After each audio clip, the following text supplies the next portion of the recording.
மேத்தமெட்டிக்ஸ்க்கு algebra அப்படின்னு பேர் வைக்கிறாங்க. அது மட்டும் இல்ல, ஐரோப்பாவை சேர்ந்த புகழ்பெற்ற அறிஞரான ஃபிபனாக்கை, அவருடைய ஃபிபனாக்கை சீரீஸ் நம்ம எல்லாருமே படிச்சிருப்போம். அவரும் பிரம்மகுப்தர் எழுதின நூலை அடிப்படையா வச்சுக்கிட்டு வந்த அரேபியன் கான்செப்ட எடுத்துக்கிட்டு தான் தன்னுடைய நூல்களை எழுதியிருக்காரு.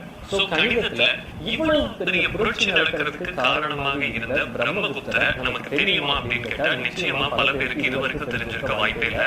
பிரம்மகுப்தர் மட்டும் கிடையாது, பாஸ்கராச்சாரியார், ஆரியபட்டர், வராகமிகிரர் அப்படின்னு சொல்லிட்டு நமக்கு தெரியாத பல ஸ்காலர்ஸ் இந்த பூமியில வாழ்ந்து மிகப்பெரிய நூல்களை எல்லாம் படிச்சுட்டு போயிருக்காங்க.